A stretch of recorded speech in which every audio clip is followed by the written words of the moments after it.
Totoo nga ang sinabi ni Bernard. Halos lahat ng aming madadaanan ay may mga nagkukumpulang tao sa kalsada. Ang iba ay mayroon pang dalang poster at banner para sa akin. May mga malalaking tarpaulin din sa bawat munisipyo na aming madadaanan. Hanggang marating namin ang provincial capital ay bumungad kaagad sa akin ang isang malaking electronic billboard na naglalaman ng aking mga mukha. Kung sana isa akong artista na uhaw sa atensyon at pagmamahal ng aking tagahanga ay malulugod ang puso ko sa nakita. Ngunit, iba ako. Dahil ang ginawa nila ngayon bilang pagsalubong sa akin ay hindi nakakatuwa. Mahal ko ang bayan ng San Vicente maging ang mga mamamayan nito. At ngayon, naaawa ako sa mga taong aking niloloko dahil sa paniniwala na asawa pa rin ako ng kanilang mayor. Nandito na tayo, Laura. Pasensya ka na at hindi ko napigilan si Papa at pumayag na lang sa gusto niya, pabulong nitong sabi sa akin. Tumango ako bilang pagsang-ayon. Wala na rin naman akong magagawa. Sinalubong kaagad kami ng kanyang ama pagbaba. Habang ang mga trabahante maging ang mga mangilan-ngilang personalidad ay naroon din at nagmamasid. May inimbitahan din silang ibang local media na abala sa pagkuha ng mga litrato. Tahimik akong napailing. Hindi pa man tuluyang nagsisimula ang kampanya ni Bernard, ngunit sumasakit na ang aking ulo. Buti at nakarating ka na, Laura, bungad kaagad ni Governor sa akin, pagkababa ko pa lamang. Umiti ako at nagmano bago siya sinagot. Nga po, Papa, sambit ko. Napangiti rin ito at tumango. Lalo pa nang lapitan ako ni Bernard at agad na humawak sa aking bewang. Naramdaman ko pa kung paano niya halikan ang tuktok ng aking ulo. Nais ko man na pumalag ay hindi maaari. Parte ito ng pag-arte ko. Parte ako ng isang panloloko. Alam ko rin na masaya si Governor sa pinapakita namin ngayon. Dalawang tao na mukhang nagmamahalan. Maging ang mga taong nanonood sa amin ay may mga ngiti sa labi. Lahat ay masaya sa amin. Lahat ay nakiisa sa aking pagdating. Alam ko, kahit na hindi sabihin ni na Bernard, ay malaking tulong ang nagawa ko sa kanila para mas lalo siyang hangaan ng madla. Sana ganito na lang tayo lagi. Nahahawakan kita at naaamoy. Natatawag na pag-aari ko, bulong niya sa akin. Nasa function room kami ng Kapitulyo at nakikipagbatyan sa mga naroon. May assembly meeting ang mga mayor at kabilang na doon si Bernard. May mga prominenteng tao sa lalawigan at ilang taga-medya. Hindi na mangyayari yon, Bernard, mahinang sagot ko naman. Umiti din ako kapag kwan. Ngiti na alam kong hindi totoo. Narinig ko ang mahinang pagbuntong hininga ni Bernard. Humiwalay din siya sa akin pagkatapos. Hindi ko na siya sinundan kung saan siya pupunta. Mas gusto kong mapag-isa. Malayo sa mundo ng politika. Malayo sa mundo ni Bernard. Napakaswerte talaga ni Mayor Bernard dahil asawa kanya, Miss Laura. Naputol ang pag-iisip ko dahil sa tanong na iyon. Nang lingunin ko ito ay nakita ko kaagad ang isang personahe na taga-local media. Pinaskil ko kaagad sa aking labi ang isang matamis na ngiti at umaktong nasisiyahan. Ryan po, ng Medya Balita. Nakangiting pagpapakilala nito. Inilihad nito sa aking harapan ang kamay at agad ko naman iyong inabot. Hello, Ryan, sabi ko pa. Miss Laura, may itatanong lang po ako. Kung ayaw niyo po, pwede naman kayong tumanggi. Magandang exposure din po ito para kay Mayor na tatakbong Governor, litanya nito. Tumango ako bilang pagsang-ayon. Umiti ito sa akin at ginaya ako sa isang bakanting mesa. Pareho kaming naupo roon nang nakaharap sa isa't isa. Lahat ng tanong niya ay sinagot ko. Lahat ay maihalong kasinungalingan. Ang nais ko na lamang sa ngayon ay matapos na ang aking pagpapanggap. Ano po ang opinyon niyo sa pagtakbo ni Mayor bilang Governor ng bayan? Hindi ba kayo nahihirapan? Wala din ba kayong balak magkaanak? Sunod-sunod na tanong nito. Hindi agad ako nakasagot. Ang mga tanong nito ay kakaiba sa mga nauna. Idagdag pa ang katotohanan na ang mga tanong nito ay may personal na koneksyon para sa akin. Mga bagay na hindi ko basta-basta masasabi sa iba. Mukhang nagkakasiyahan kayo, mahal, narinig kong wika ni Bernard. Hindi naman po, Mayor. May mga bagay lang po akong tinanong kay Miss Laura para po sa pagtakbo niyo, wika ng reporter. Tiningnan ko si Bernard na nasa aking gilid. Nakangiti ito ngunit alam kong kakaiba iyon. Niloko man ako ni Bernard, kilala ko pa rin siya. Ano ka ba? Nagtanong lang naman si Ryan, pag-agaw ko sa atensyon nito. Tiningnan ako ni Bernard at tumango. Tapos na ba kayo? Iuwi na kita, Laura. Tugon ko. Salamat po, Miss Laura. Pasensya na rin po sa disturbo, wika ni Ryan. Tumango ako at agad na tumayo. Inalalayan kaagad ako ni Bernard sa paglalakad at iniwan namin si Ryan sa mesa ng nag-iisa. Ni hindi man lamang namin nagawang magpaalam kay Ryan. Napagtanto kong napakahirap ng buhay sa politika. Ang hirap magsinungaling dahil may mga taong nakabantay sa iyong bawat kilos. Napakahirap biguin ng mga taong umaasa. Ngunit, ganun pa man ay alam kong marami pa rin ang nandadaya para makuha ang simpatsya ng iba. Katulad ko. Katulad ni Bernard. Si Andrew na muna ang maghahatid sa iyo sa bahay. May meeting kami ng mga kaalyado ko, bulong nito. Ayos lang, sagot ko naman. Nagpaalam ako sa mga tao na naroon ayon na rin sa kagustuhan ni Bernard. Isa-isa ko silang kinausap na para bang matagal na kaming magkakilala. Maging kay Governor ay nagpaalam din ako. Pagkatapos ay tahimik akong hinatid ni Bernard sa labas. Wala na rin ang mga tao roon kaya mas panatag ako. Alam kong pagod ka sa biyahe, Laura. Magpahinga ka na sa bahay. Parating na rin si Andrew para sunduin ka, wika nito. Nakatingin ito sa akin at ang mga mata nito ay puno ng pag-aalala. Napabuntong hininga ako. Alam mong hindi ako sang-ayon sa pagtira sa mansyon ng mga magulang mo, Bernard, pero wala ka man lang ginawa. Hanggang kailan ka ba ganyan? Hanggang ngayon, hindi ka pa rin marunong manindigan, sagot ko naman. Hindi mo kasi naiintindihan, wika naman nito. Na ano? Naduwag ka, mariing tanong ko. Pareho naming nilibot ang paningin at nakahinga ng maluwag nang makitang walang tao sa lugar. Laura, nagsusumamong wika nito. Bernard. Pareho kaming napabaling ng tingin sa pinagmula ng boses. Tumaas kaagad ang kilay ko nang makita ang kapatid. Formal ang suot at halatang nag-ayos. Halata sa kilos nito ang pagmamadali at alam ko na kaagad kung bakit. Napangisi ako. Matagal na panahon man ang lumipas, hindi pa rin ito nagbabago. Lara, anong ginagawa mo dito? Tanong kaagad ni Bernard nang tuluyan itong makalapit. Gusto kitang makita. Hinahanap ka na ng anak natin. Matagal ka nang hindi nakakadalaw, sagot naman ito. Para akong hangin sa paningin ng aking kakambal. Ni hindi niya ako napansin o sadyang hindi niya ako pinansin. Dire-diretso ang titig nito kay Bernard na para bang ito lamang ang nakakikita nito. Sa naisip ay napailing ako. Natawa rin ako sa sarili. Hindi ko alam kung ano ang magiging reaksyon ko. Pakiramdam ko natutuwa ako, ngunit may bahid pa rin ang pait ang aking pagkatao. Tumukhim ako para agawin ang kanilang atensyon, lalo na ng aking kakambal. Hindi naman ako nabigo at napabaling ito sa akin. Kaagad akong umiti ng matamis. Kumusta ka na, Lara? Tanong ko. Bumalik ka na pala, bagkus ay sagot nito. Bakit? Kinakabahan ka na ba? Sabi ko kasi sa'yo, di ba? Itali mo nang aasar na wika ko. Ang kapal talaga ng mukha mo, mariing wika nito. Lara, pagpalag naman ni Bernard. Luminga ako sa paligid. Wala pa rin namang pumapansin sa amin dahil abala ang lahat sa loob ng Kapitulyo. Malaya kaming gawin at sabihin ang gusto naming gawin. Kaya hindi ako nag-isip.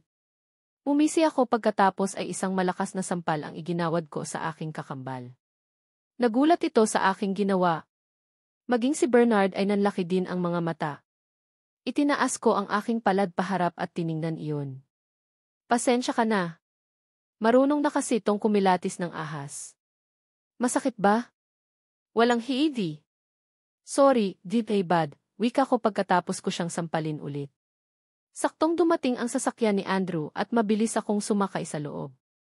Marami na ang nagbago sa loob ng 2 taon. Hindi na ako ang dating 111. Laura. Hindi na ako maaawa o paaapi. Tatayo ako bilang ako. Kahit na ang kapalit nito ay ang tuluyang pagkalaban sa kakambal ko. In my own revenge. Nang tuluyan akong makasakay sa kotse ni Andrew ay agad niya iyong pinasibad. Ilang segundo ang namagitan sa amin bago ko pinakawalan ang isang halakha. Nakita ko pa sa gilid ng aking mga mata kung paano ito napatingin sa akin. Ayos ka lang, tanong nito. Tumigil ako at tiningnan siya. Baka sa kanyang mukha ang pagtataka. Habang ako naman ay may nakapaskil na isang ngisi sa labi. Kapag kuwan ay napailing ako sabay nguso upang palisin ang nagbabadyang paghalakhak muli. Ang sarap pala sa pakiramdam kapag nagawa mo ang isang bagay na gusto mong gawin, makahulugang wika ko.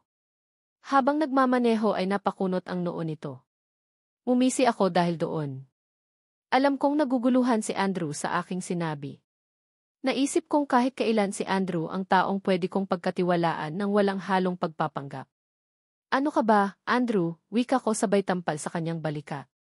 Huwag mong seryosohin ang mga sinasabi ko. Masaya lang ako dahil nakabalik na ako. Dagdag ko pa. Talaga? Sagot ko naman. Natahimik ito at tuluyan ng itinuon ang atensyon sa pagmamaneho. Habang 112. Ako naman ay seryoso na lamang na pinagmamasdan ang tanawin na aming nadadaanan. Napakatagal na ng 2 taong pagkawalay sa bayan na aking kinalakhan. Mayroon na rin nagbago sa mga infrastruktura nito. Ang dating maliliit na tindahan ay naging supermart na ngayon maging ang mga lumang merkado ay bago na rin. Katulad ko, ang bayan ng San Vicente ay unti-unti na ring nagbabago para sa ikaunlad nito. Ayaw mo bang dumaan sa mausoleum, pagputol ni Andrew sa aming katahimikan?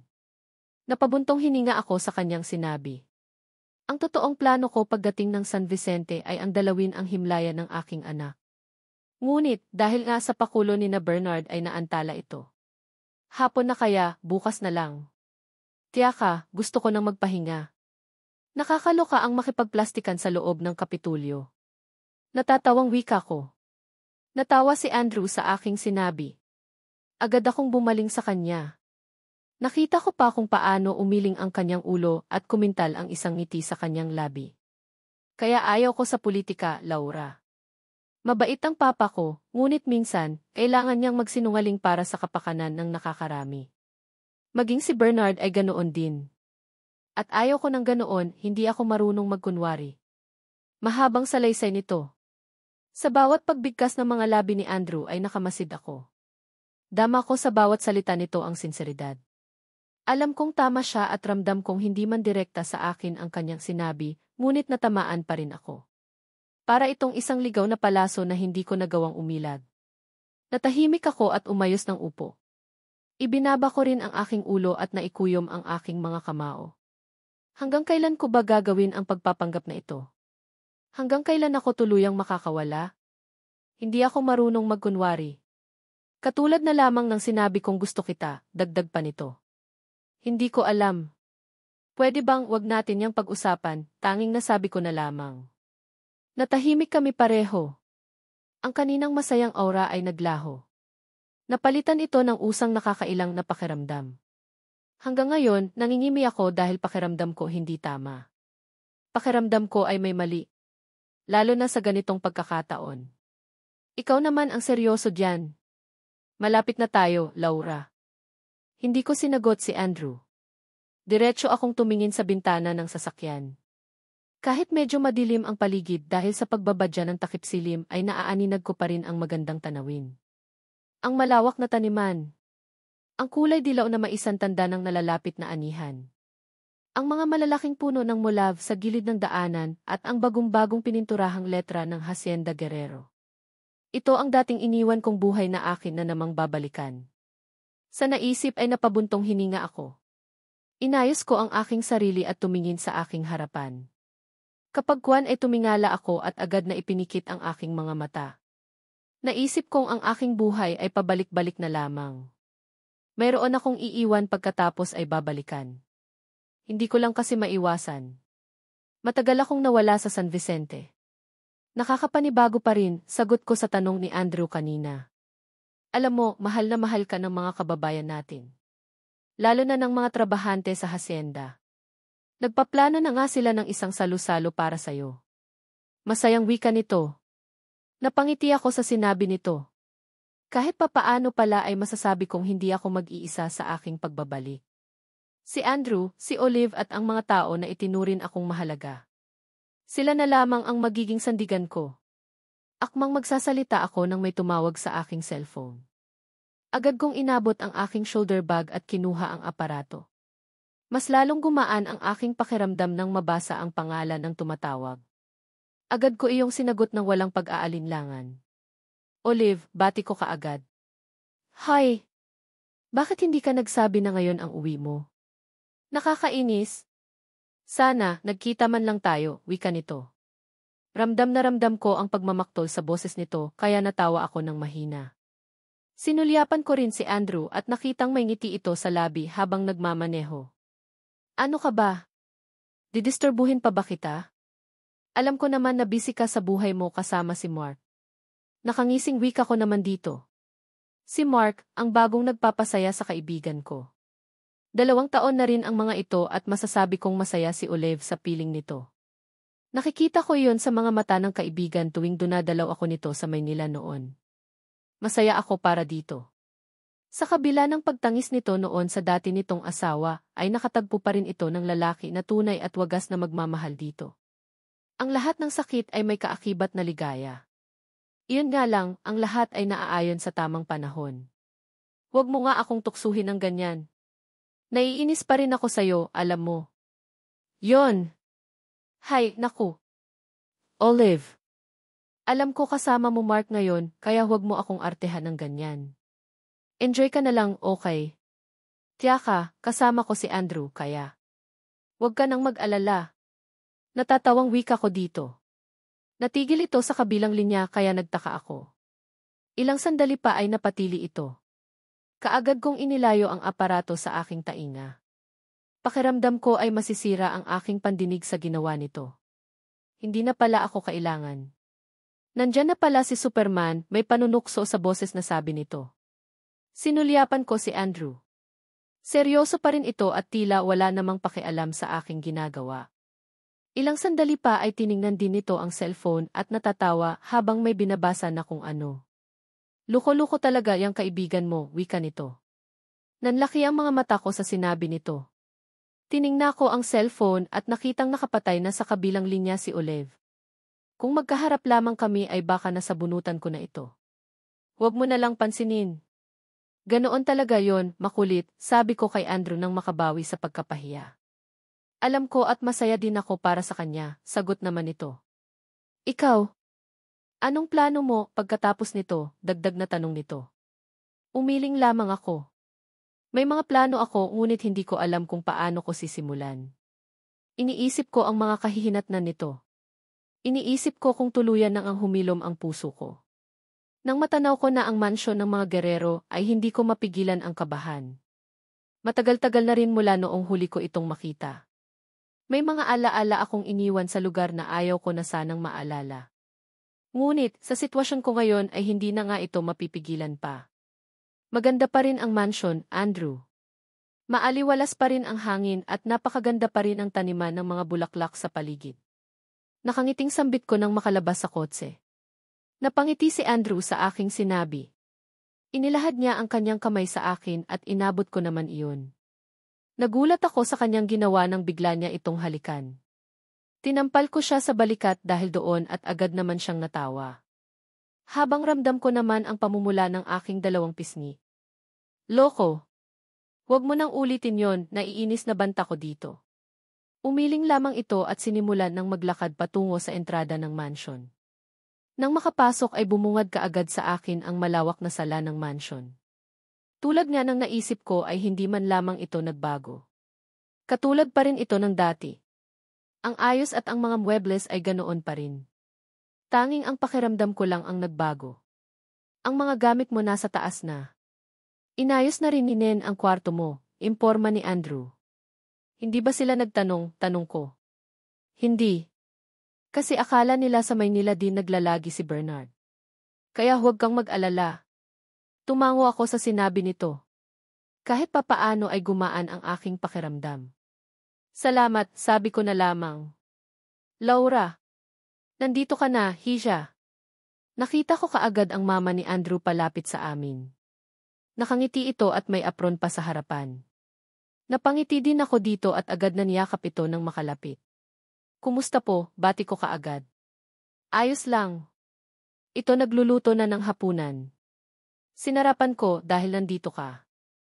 Masayang wika nito nang maghiwalay kami. Mama! Ang daya mo, reklamo naman ni Andrew. Tumahimik ka, Andrew. Mabuti pa ay tawagin mo si Arya, nasa kwarto niya, wika naman nito. Nakitang kong napakamot ng ulo lay Andrew sa tinura ng ina. Nahampas pa ito sa balikat nang hindi ito sumunod agad. Natawa ako sa nakita habang lulugo-lugo naman si Andrew na nagtungo sa kusina. Pinaayos ko na ang kwarto mo, Hija. Nasa tabi ng kwarto ni Arya. Huwag kang mag-alala, sa second floor natutulog si Bernard, mahabang paliwanag nito. Salamat po, formal kong saad. Ano ka ba? Anak kita kaya hindi ka dapat mahiya, sabi pa nito. Napangiti ako dahil doon. Sakto namang dumating si Arya mula sa kusina. Halata sa mukha nito ang inis para sa akin na hindi ko na lamang pinansin. Naaalala ko lamang ang huli naming pagkikita noon sa Maynila. Oh! Anong nangyari sa mukha mo? Tanong ng nanay nito. Nothing, mommy, sagot naman ni Arya. Pinagmasdan ko lamang ang dalawa habang nag-uusap. Bawat sambitin ng dati kong bayanan ay napapangiwi ang dalaga. Alam ko naman kasi kung bakit. Lantaran nitong sinabi sa akin na hindi ako nito gusto para sa kapatid. Oh! Ihatid mo na si Laura, Hija at para makapagpahinga na siya. Tatawagin ko na lang kayo mamaya. Sumunod ka sa akin, wika ni Arya. Sumunod ako dito pagkatapos kong magpaalam sa mama nila. Tahimik kami pareho habang naglalakad sa magarbong hagdanan. Ni paghinga ay pinipigilan ko rin. Hindi ko alam kung magiging maayos ba ang pagtira ko sa bahay na ito ngayong makakasama ko pa si Arya na inis sa akin. Hindi ko alam kung bakit ka pa bumalik, Laura. Alam mo naman siguro na ayaw ko sa'yo sa simula pa lang, di ba?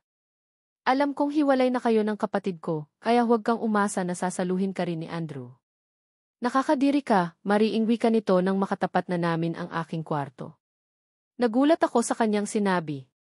Literal na natulala ako ng ilang sandali bago nakahuma. Nakumpirma ko kaagad na hindi magiging madali ko ang buhay ko sa loob ng mansyon. Pero hindi ako magpapatalo kay Arya. Napangisi ako dahil doon. Nakakadiri man ako, at least hindi ko ipinipilit ang sarili ko sa isang lalaki.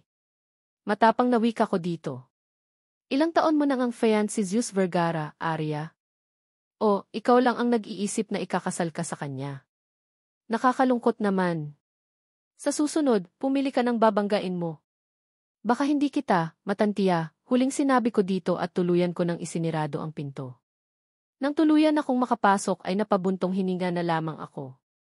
Mukhang may isa pang asungot sa buhay ko. Laura, tawag sa akin ni Bernard. Kakatapos lamang namin kumain at agad akong lumabas mula sa kusina. Pakiramdam ko kapag nagtagal pa ako sa lugar na iyon ay baka mas lalo lamang manikip ang aking dibdib. Baka lalo lamang akong manliit sa sarili dahil sa ginagawa kong pagpapanggap. Kanina habang kumakain kami ay napakasaya ng ama ni Bernard. Panay nito binida ang anak na tiyak daw na mananalo bilang governor. Na si Bernard ang susunod sa yapak niya at maaari pang maging mambabatas. Napapailing na lamang ako habang nakikinig sa bawat salita na sinasambit nito. Naisip kong hindi naman malayong mangyari iyon. Napapangisi din ako kapag kwan. Sana lamang kahit hindi marunong manindigan si Bernard ay maging karapat-dapat siya para sa taong bayan. Ano? Nakakunot noong tanong ko dito. Pagpasensyahan mo na sana si Papa kanina. Alam mo naman na umaasa siyang mananalo ako sa eleksyon, mahabang salaysay nito. Bernard, alam ko ang obligasyon ko. Hindi na kailangan pang ulitin ng ulitin ang tatay mo, matigas kong wika sa kanya. Nasa may veranda kami ng mansyon at parehong nakaharap sa isa't isa. Narinig ko ang kanyang pagbuntong hininga. Maging ang paghakbang nito palapit sa akin ay pawang mabibigat. May agam-agam sa mga mata nito na. Umiling ako upang pigilan siya sa paglapit sa akin. Lumayo din ako ng bahagya at itinuon na lamang ang atensyon sa magarbong harden ng mga gerero. Bakit ba kailangan na nandito pa ako, Bernard? Hanggang ngayon, sinasaktan niyo pa rin ako. Nakita mo ba kung paano ako titigan ng kapatid mo? At kung paano sabihin ng ama mo na wala akong utang na loob dahil hiniwalayan kita? Wika ko. Damang-dama ng aking pagkatao ang pait. Tunay nga na may mga bagay na pwede mong kalimutan, ngunit ang pilat nito ay hindi kailanman mawawala. May mga bagay at alaala na hindi lumilipas kahit sa mga nagdaang panahon. Patuloy na mananatili ang pakiramdam na dulot ng pait ng kahapon.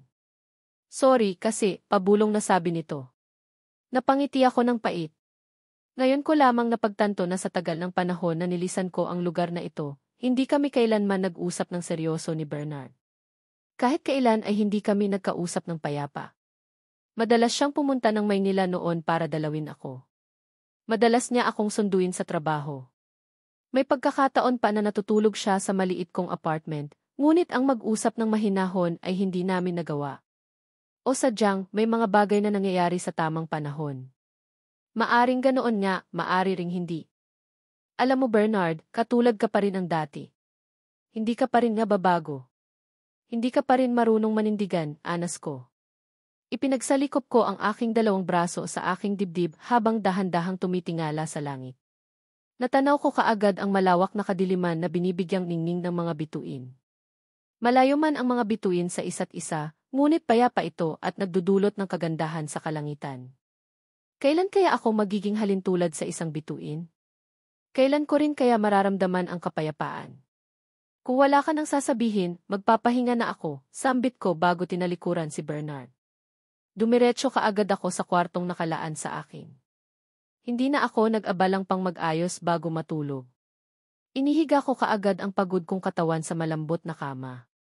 Hindi katulad kanina, payapa na ang aking pakiramdam ngayon. At ang nais ko na lamang ay makalimutan ang lahat at igupo ng katahimikan sa isang mahimbing na pagtulog. Nagising ako sa isang katok mula sa labas ng aking pintuan.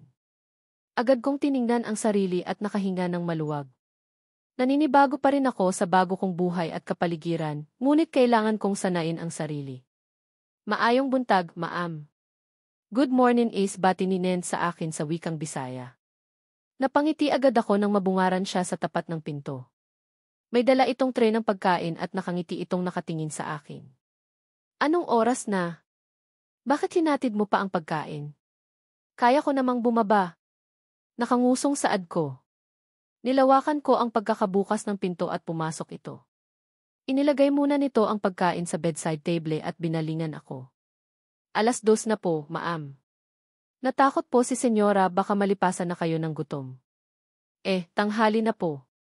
Salamat, Nen. Kumusta na pala si Kidlat, tanong ko dito. Naupo ako sa aking kama at kinuha ang tray. Agad akong napangiti nang makita ang inihanda nito. Piniritong tilapia na may sausawan ng sili at kalamansi. Isang tasa ng kanin na katulad ng gusto ko. At mga prutas na binalatan at handa ng kainin. Ang sarap naman nito, masayang bulalas ko habang ang mga mata ay nakatuon sa isang baso ng lemon juice. Alam kong may mint iyon base na rin sa hitsura nito. Mas lalo akong natakam at agad na nagdasal upang makapagsimula ng kumain. Alam mo, Ma'am. Sobra po talaga akong nag-alala noong nagsakit ang kabayo 119. Nyo. Buti na lang na ipagamot ka agad ni Sir Bernard. Naku. Nakakaawa talaga ang hitsura ni Sir noon. Buti na lang talaga nakangiting tugon nito sa akin. Kinuha din nito sa gilid ang bakanting silya at pinanood ako habang kumakain. Nene, huwag kang tumitig ng ganyan. Alam mo naman na hindi ako nakakakain kapag may nanunood sa akin, reklamo ko dito. Ang ganda mo kasi, Ma'am Laura. Mas gumanda ka po, ngayon, sagot naman nito habang iniiba ang pwesto ng kinaupuan. Natawa ako sa sinabi nito. Maging ito ay natawa rin. Mas lalong gumaan ang aking pakiramdam dahil sa kadaldalan nito. Napag-alaman ko rin na ang kabayo ko ay nasa kwadra na ng mga gerero. Alagang-alaga ni Sir si Kidlat. Lagi niya po itong pinapaligo kapag may bakanting oras. Tiyaka, minsan po sinasakyan niya rin ito para magronda sa hacienda. Ngayon lang po, hindi kasi busy si Mayor, litanya nito. Napatango ako. Mabuti naman. Kinuha ni Nen ang aking pinagkainan. Nakangiti itong binitbit iyon habang nakamasid naman sa akin. Kung may kailangan pa po kayo, Ma'am. Tawagin niyo lang po ako. Nasa kusina lang kasi ako at tumutulong kay Senyora, paalam nito sa akin. CJ. Salamat Nen, tanging nasabi ko na lamang. Yumuko ito saglit sa akin pagkatapos ay tumalima. Nakangiti ko na lamang itong pinagmasdan. Wala pa rin itong pinagbago. Magaslaw pa rin at bibo. Maraming alam sa buhay ng iba na para bang tsismosa sa kanto. Natatawa na lamang ako habang inaalala ang mga sinabi nito. Kapag kuwan ay natigil ako nang maalala na kailangan ko palang pumunta sa mausoleum. Kinutusan ko ang sarili dahil sa kapabayaan. Nakalimot na nga ako. Tanghali pa ako nagising. Naku! Naman, mahinang pagkastigo ko sa sarili. Dali-dali akong tumayo mula sa aking kama at mabilis ang bawat kilos. Agad kong tinungo ang banyo at naligo. Ang dating pagbababad ay hindi ko na muna ginawa. Dali-dali akong nagbihis at inayos ang sarili. Isang simpleng t-shirt lamang ang aking isinuot habang pinarisan ko naman ito ng high-waisted na skinny jeans. Isinuot ko rin ang aking boots. Ang buhok kong natural ang kulot sa dulo ay hinayaan ko lamang. Maging ang aking mukha ay tanging manipis na lip tint lamang at pulbos ang aking inilagay. Napangiti ako nang masilayan ang aking hitsura. Agad kong tinungo ang pinto at mabilis ang mga hakbang upang lumabas. May mga mangilan-ngilan akong katulong na nakakasalubong at bumabati sa akin. Umiti ako sa kanila at hindi na nakipag-usap pa. Kailangan kong magmadali dahil hapon na. Oh, Laura. Magandang tanghali, sa'yo Hisha. Mukhang nagmamadali ka. Pagkababa ko pa lamang sa hagdan ay bumungad kaagad sa akin ang ina ni Bernard. Nakangiti ito at mukhang papanhik din sa hagdanan. Mabilis akong pumanaog at nagpang-abot kami sa entrada nito. Agad akong nagmano dito pagkatapos ay ngumiti. Dadalawin ko lamang po kasi ang anak ko, Mama. Matagal na rin ang huli ko itong nadalaw kaya bibisitahin ko po, muna, sagot ko sa tanong nito kanina. Tumango ito at mumiti. Hala! Puntahan mo na at mukhang ulan. Naku! Magdala ka ng payong Laura para handa, bilin pa nito. Sige po, sagot ko na lamang. Sabay kaming naghiwalay ng landas. Nagtungo kaagad ako sa kwadra ng mga gerero at hinanap si Kidlat. Saktong nasa unahan lamang ito kaya mabilis kong nakita. Kinuha ko kaagad ito at hinaplos ang mukha. Kumusta ka na? Inaalagaan ka ba nilang mabuti pagkausap ko dito na prabang sasagot ito sa akin? Tara na nga, napapailing na wika ko. Agad akong sumakay kay Kidlat. Tulad ng dati ay mabilis pa rin ang pagtakbo nito. Napapangiti na lamang ako habang ang mga buhok ko ay tumatabing sa aking mukha dahil sa lakas ng hangin. Mahigpit din ang hawak ko sa renda nito upang hindi ako mahulog. Nang marating namin ang kabayanan ay binagalan ko ang pagpapatakbo. Pinagmasdan ko ang mga maliliit na bahay sa gilid ng kalsada. Ang mga mangilan-ngilang establishmento at ang panakanakang pagdaan ng mga sasakyan. Mayora, tawag sa akin ng isang binatilyo mula sa isang maliit na eskinita. Nilapitan ko ito at nangilag sa aking dalang kabayo. Nawala rin ang ngiti nito sa labi marahil ay dahil sa takot. Kumusta ka? Tanong ko. Luminga din ako sa paligid at nakahinga ng maluwag nang wala namang nakapansin sa akin nang bumaba ako mula sa kabayo. Magandang araw po, Mayora. Mabuti po at nakita ko kayo, kahapon pa po kasi ako nag-aabang sa inyo. Kaso, nasa loob pala kayo ng sasakyan, wika nito sa akin. Nakadama kaagad ako ng lungkot para dito. Nang pagmasdan ko ang hitsura nito ay mas lalo akong naawa para sa binatilyo. Hindi man butas-butas ang damit nito ay gusgusin naman iyon at halatang pinaglumaan na ng panahon. Halata rin nakagagaling lamang nito sa pagtatrabaho sa bukid. Bakit mo naman ako hinahanap, malumanay na tanong ko dito. May ibibigay lang po kasi ako sa inyo. Sana po magustuhan nyo, sagot naman nito. Tumango ako at mumiti. Nagulat pa ako nang iabot nito ang isang larawan na nakaguhit ang aking mukha. Napakaganda ng pagkakahawa nito na hindi ko maiwasang manikip ang dibdib sa nakitang imahe. Nagagalak ang aking puso sa ibinigay nito. Tiningnan ko ang binatilyo. Ang ganda naman nito. Ikaw ba ang gumawa nito? Tanong ko.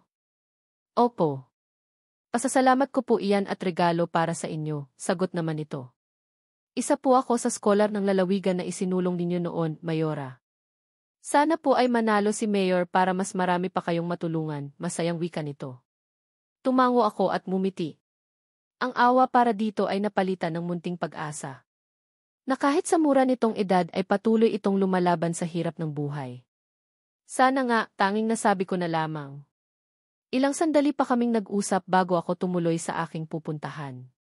Habang tumatakbo ng mabilis si Kidlat ay hindi ko maiwasang maisip ang sinabi ng binatilyo. Alam kong umaasa ito kay Bernard at sa pagkapanalo nito. Ngunit para sa akin, kahit sino pa man ang maluklok sa katungkulan, ang importante ay may pagmamalasakit ito sa bayan. Ilang kilometro ang nilakbay namin ni Kidlat bago narating ang mausoleum. Agad akong pumanaog mula dito at itinali ang kabayo sa isang bakanting lot na may malaking puno.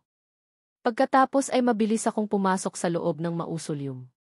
Nakita ko kaagad ang maliit na sementong bagay sa gitna ng dalawang magarang nitso. Lumapit ako doon at umupo. Isang nakabibinging katahimikan ang bumalot sa aking pagkatao maging sa aking paligid. Matagal na rin kitang hindi nadalaw.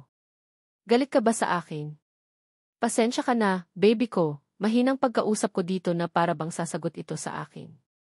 Hinaplos ko rin ang himlaya nito at nag-alay ng taimtim na panalangin. May mga sakit man na pilit kong kinakalimutan, ngunit sadyang nakaukit na ito magpakailanman. Isa ang anak ko doon.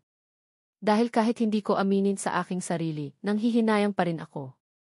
Nagsisisi at nalulungkot pa rin ako.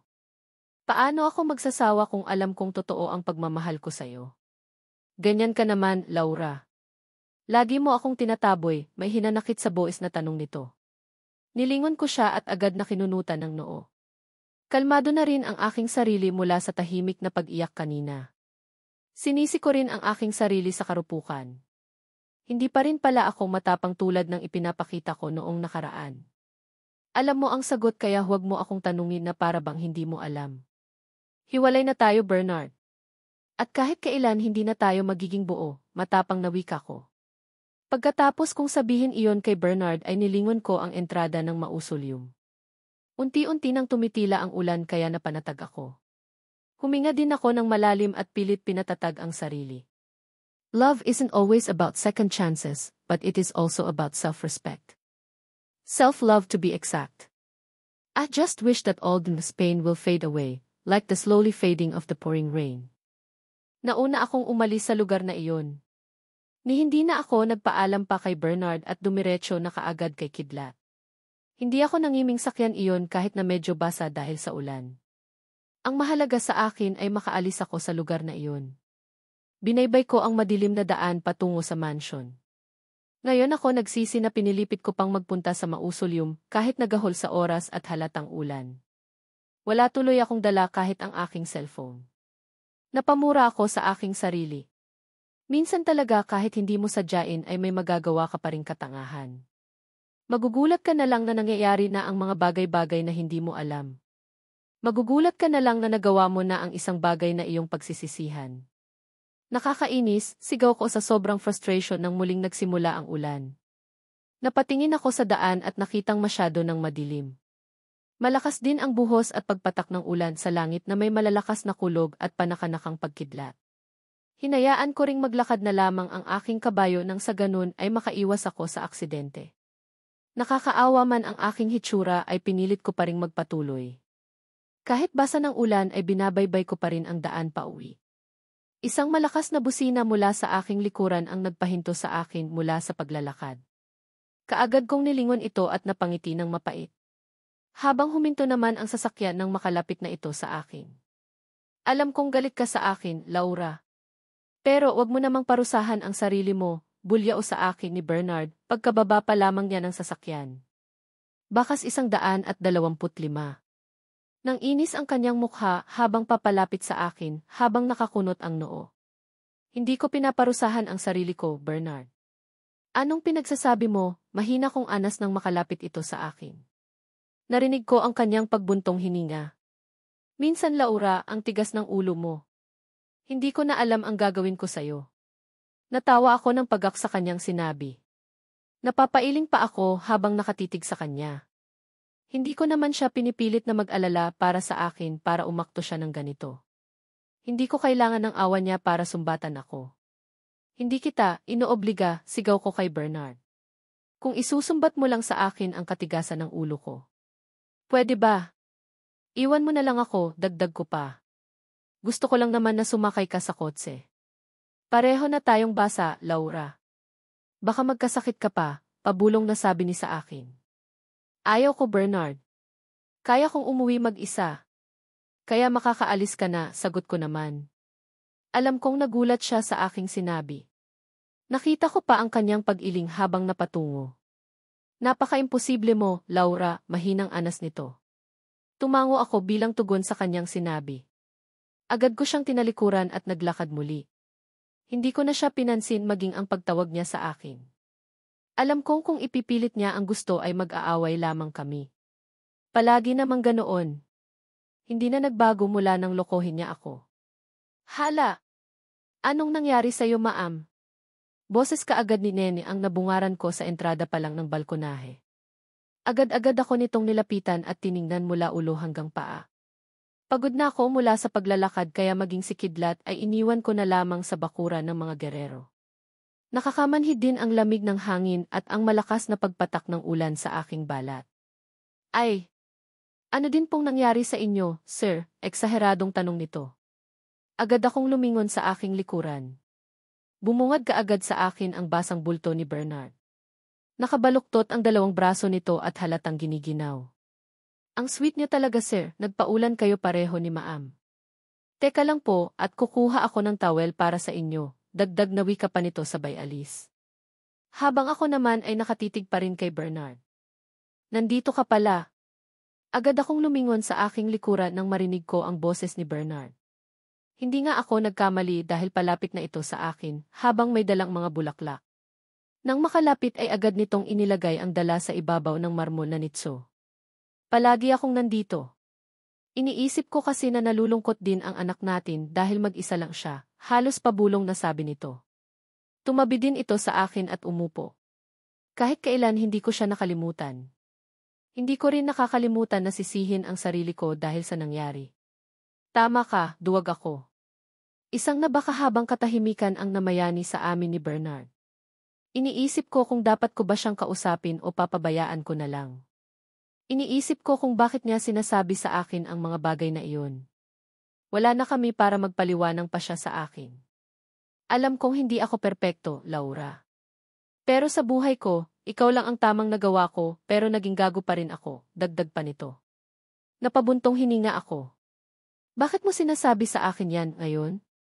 Dahil gusto kong maramdaman mo na mahal kita, Laura. Na kahit hiwalay na tayo, mahal na mahal pa rin kita. Pero siguro nga, hindi ako karapat-dapat sa'yo. Wika nito. Tulad ng dati ramdam ko pa rin ang lungkot sa boses ni Bernard. Katulad ng dati nalulungkot din ako. Marahil may mga bagay na kahit anong pilit mo hinding-hindi na mangyayari. Hindi dahil ayaw mo na kundi dahil iyon ang nakatadhanang mangyari. Binaling ko ang aking paningin kay Bernard. Maging ito ay nakatitig din pala sa akin. Nakita ko kung paano namula ang kanyang mga mata marahil sa nagbabadyang mga luha. Mumiti ako ng mapait, hindi ko alam, tanging nasabi ko na lamang bago ko ikinawit ang aking kamay sa kanya upang hilahin ito papalapit sa akin. I kissed him. I just want to know. Kasabay ng paghalik ko kay Bernard ay ang pagbuhos ng ulan mula sa langit. Katumbas ng pagpatak ng ulan ay ang nakabibinging tunog ng aking naghurumentadong puso. Ang bawat hagod ng kanyang labi sa akin ay pawang nagsisilbing paalala sa akin. Isang paalala para sa aking sarili na ang nakalipas ay hindi na maaari pang balikan. Itinulak ko si Bernard ng bahagya pagkatapos ko siyang halikan. Baka sa kanyang mukha ang pagtataka. Maging ang kanyang mga mata ay sumasalalim ng kaguluhan. Mariin itong nakatitig sa akin at naghahanap ng kasagutan. Pasensya ka na, wika ko kapagwan. Inayos ko ang aking sarili at hinarap ang kinalalagyan ng aming anak. Bawat pagkabog ng puso ko ay katumbas ng isang walang kamatayang sakit at lungkot. Akala ko na iahon ko na ang aking sarili mula sa masaklap na alaala. Akala ko na ibaon ko na sa limot ang lahat. Ngunit, sadyang mapaglaro ang aking puso. Dahil kaya nitong lokohin maging ang aking sarili. Habang nakatingin sa marmol na semento ay hindi ko napigilan ang pagsikip ng aking dibdib. Nababalot din ng kakaibang sakit ang aking pakiramdam. Kasabay ng malakas na patak ng ulan at ng pabugso-bugsong pag-ihip ng hangin ay ang pagtulo ng aking mga luha. Madaya. Napakadaya ng tadhana. Kapag umiiyak ka, dobleng sakit ang nararamdaman ko, mahinang bulong nito sa aking tabi. Umiling ako sa kanyang sinabi. Pinunasan ko rin ang aking mga luha pagkatapos ay napangiti ako ng mapait. Hindi para kay Bernard kundi para sa aking sarili. Papaano pa ako maniniwala sa isang matamis na salita mula sa taong nanloko sa akin? Bakit mo ba paulit-ulit na sinasabi yan, Bernard? Hindi pa ba sapat ang isang beses na panloloko mo sa akin? Tanong ko dito. Pinilit kong maging matatag ang aking boses, dahil sa ganitong pagkakataon, mas pipiliin ko na lamang ang manahimik at hayaang kusang mawala ang sakit. Narinig kong napabuntong hininga si Bernard. Nakita ko pa kung paano niya inabot ang dala niyang bulaklak kanina at kumuha ng isang piraso niyon. Inilapag niya rin iyon sa aking harapan.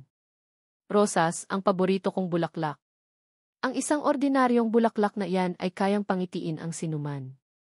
Ang isang ordinaryong babaeng katulad mo ay kayang bigyang liwanang ang buhay ko. Alam kong hindi ko na maibabalik ang nakaraan, Laurad. Tama na, Bernard. Hindi ka ba nagsasawa, sansala ko sa anumang sasabihin ito. Kung nakakamanhid man ang ulan, gusto ko sanang pati ang puso ko ay maging ganoon din dahil habang nakatitig ako kay Bernard na nakatungo ay damang-dama ko ang awa para dito. Anong nangyari sa'yo? Mula sa aking likuran ay narinig ko ang tinig ni Andrew. Agad ko itong nilingon at nakitang kunot na kunot ang kanyang noo. Nakatitig ito sa amin, partikular kay Bernard. Naabutan ng ulan, Andrew. Kita mo naman siguro, di ba? Sagot ko naman. Dapat tumawag ka sa akin. Nabasa ka patuloy. Tumikhim ako ng bahagya. Nilingon ko rin si Bernard at nakitang titig na titig ito sa kapatid. Mabilis naman ang mga kilos ni Andrew na hubarin ang jacket at ibinalot sa aking katawan. Umiling ako, huwag na, Andrew. Hindi na kailangan. Dapat kasi hindi ka nagpapaulan, Laura. Paano kapag magkasakit ka, dagdag pa nito. Tuluyan na din itong nakalapit sa akin at hinawakan pa ang aking mukha ng walang babala.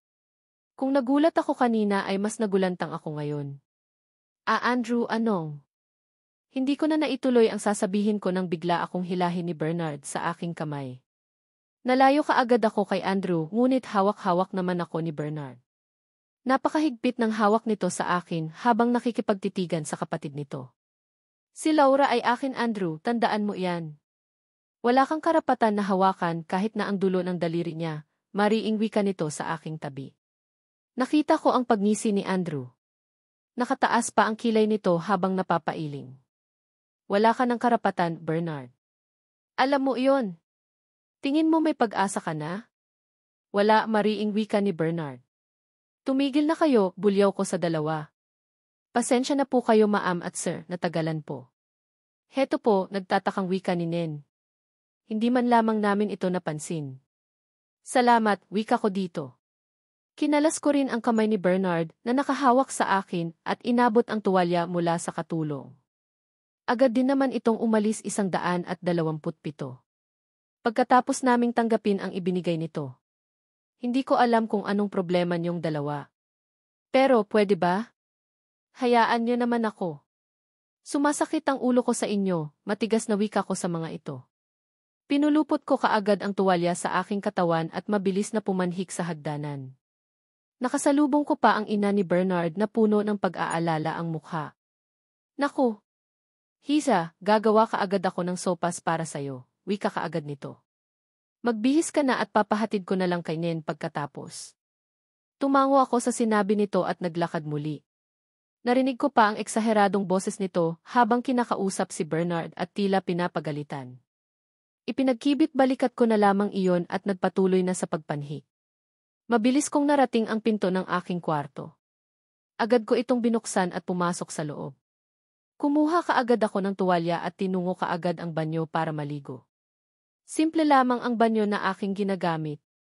Hindi rin ito kalakihan ngunit purong tiles at mamahalin ang gamit sa loob. May maliit na bathtub na kasya ang 2 tao, habang glass door naman ang tumatabing sa shower room nito. Ibinabad ko kaagad ang akong katawan sa maligamam na shower. Maging ang pagod ng katawan at isip ay gusto ko rin sanang mawala. Kung sana kayang pawiin ng lagaslas ng tubig ang lahat ng bumabagabag sa akin ay hihilingin ko. Dahil bukod pa kay Bernard, dumagdag pa si Andrew sa iisipin ko. Gusto kong sumama ka kay Bernard sa lahat ng meeting de avance, Laura. Kanina pa nagsasalita si Governor sa aming harapan.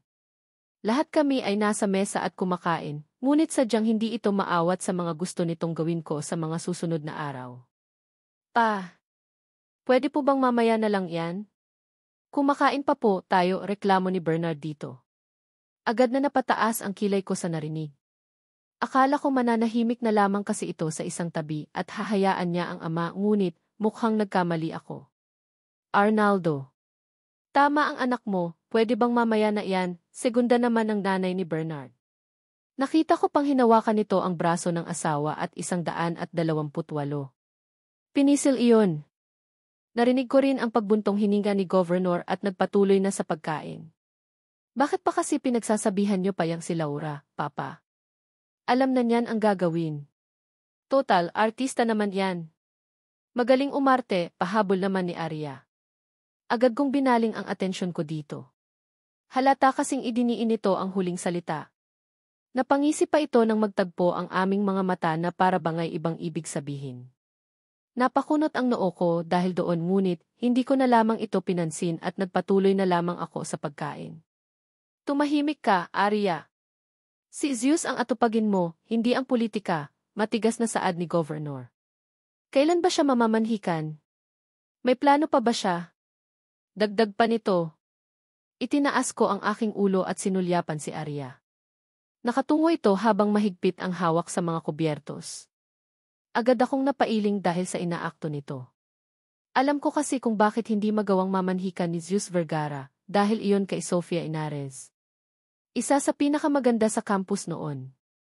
Magkasabayan sila ni Arya habang nauna naman ako sa kanila. Maging sina Bernard at Andrew ay nauna sa akin ng 1 taon. Sa naisip ay natanong ko ang sarili kung bakit may mga taong nagpapakababa para lamang mapansin ng iba. Why don't they just focus on themselves and the ones who love them? It is easier that way. Less pain. Less complication. Kinakausap ko na, Papa, inang anas nito. Pinipilit mo pa ang sarili mo sa kanya, sagot naman ni Governor pagkatapos ay sarkastikong natawa. Napakagi. Tama na, malumanay na wika naman ng aking bayanang babae. Natahimik silang lahat pagkatapos nitong magsalita. Batas sa bahay na ito ang nanay ni Bernard. Maging si Governor ay kaya nitong patiklupin. Yun nga lang, hindi ito gumana pagdating sa akin. Nang matapos kaming kumain ay agad kaming pinatawag ni Bernard sa study room ng Governor. Naupo kaagad ako sa bakanting silya habang si Bernard naman ay naupo katapat sa akin. Sabay din kaming napabaling sa ama nito nang magsimula itong magsalita. Tulad ng sinabi ko kanina, sasama ka kay Bernard kahit saan, Laura. Magsisimula na ang opisyal na pagbubukas ng kampanya sa susunod na linggo. Kailangan maging handa ka na. Alam ko po, Governor, sagot ko naman. Napayuko ako pagkatapos. Napahawak din ako sa aking hita pagkatapos. Naiinis ako sa lahat ng nangyayari, ngunit wala akong magawa. Nakatali pa rin ako sa kasunduan na sana ay 129. Matapos na. Magaling, masiglang wika nito. Ayaw kong magkamali ngayon, Laura. Si Bernard na lamang ang huling magpapatuloy sa pamilya ng mga Guerrero bilang hari ng lalawigang ito. Sana naman ay maging maayos ang maging takbo ng kanyang kampanya. Aasahan ko ang kooperasyon mo sa lahat, Laura. Mahabang litanya nito. Papa, napag-usapan na po namin ni Laura yan.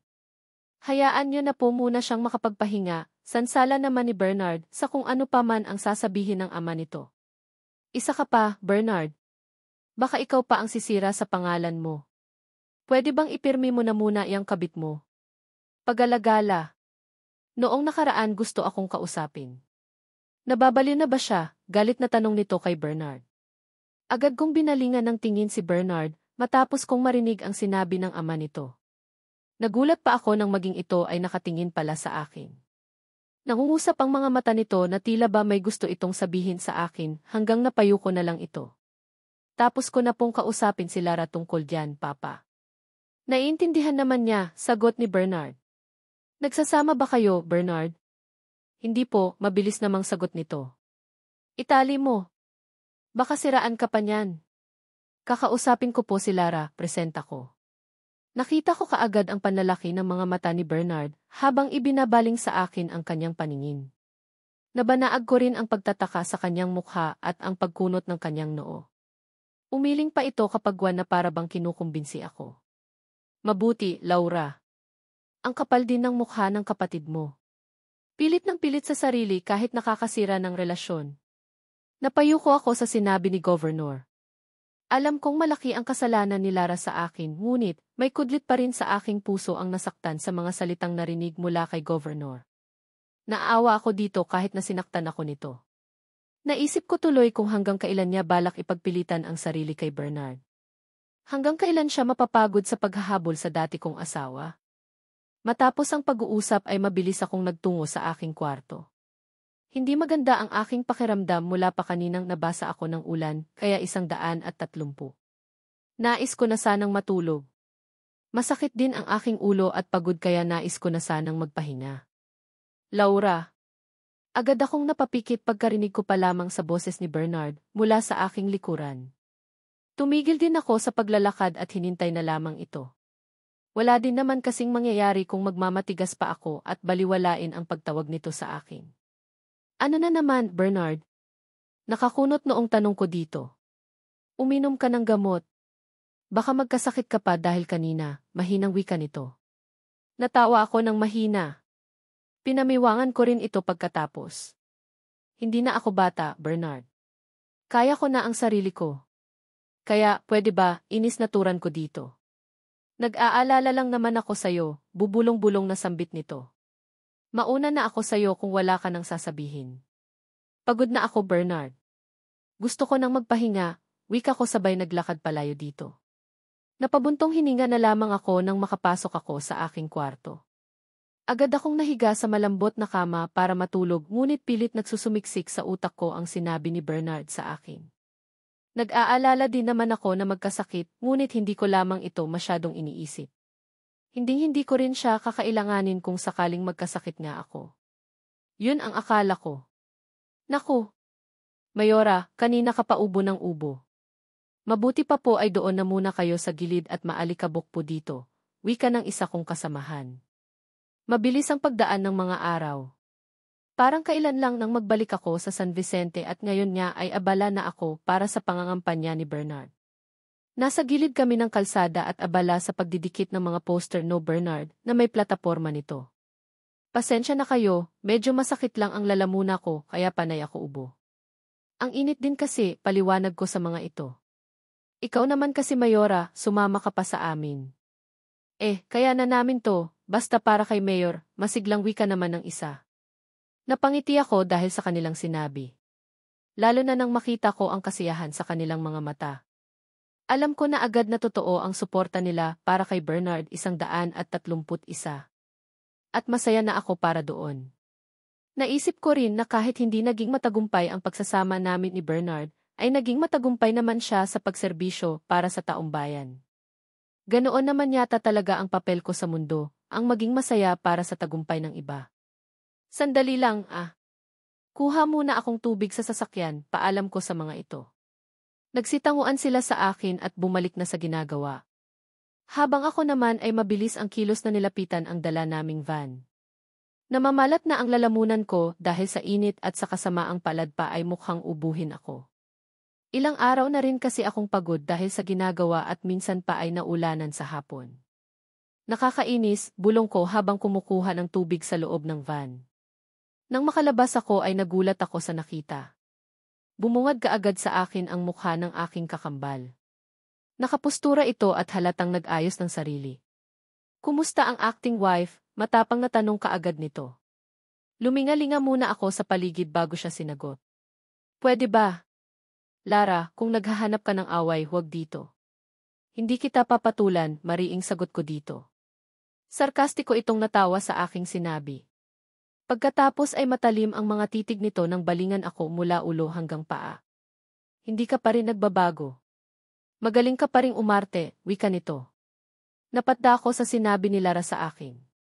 Biglang nagbalik sa akin ang mga panahong masaya kaming magkasama. Na nangako kami na magtutulungan habang buhay para sa isa't isa. Na siya ang magiging sandigan ko sa lahat. Parang kailan lang. Huminga muna ako ng malalim bago siya sinagot. Hindi ka rin nagbago. Habol ka pa rin ng habol na parang aso. Gusto mo ba yan, Lara? Masaya ka ba? Tanong ko. Wala kang pakialam kung ano ang gagawin ko, Laura. Ako ang mahal ni Bernard at hindi ikaw. Malandi ka lang, mariing wika nito. Hindi ka pa ba tapos dyan? 2 taon na, Lara. Ni wala man lang interes si Bernard sa'yo. Tinitigan ko si Lara habang nakakunot ang aking noo. Hanggang ngayon ay hindi ko akalain na magpapakababa ito ng sobra para sa isang lalaki. Love indeed can make you blind in a way that you see things but you choose to ignore. Kahit nakakasira ka pa ng pamilya. A selfish love to be exact.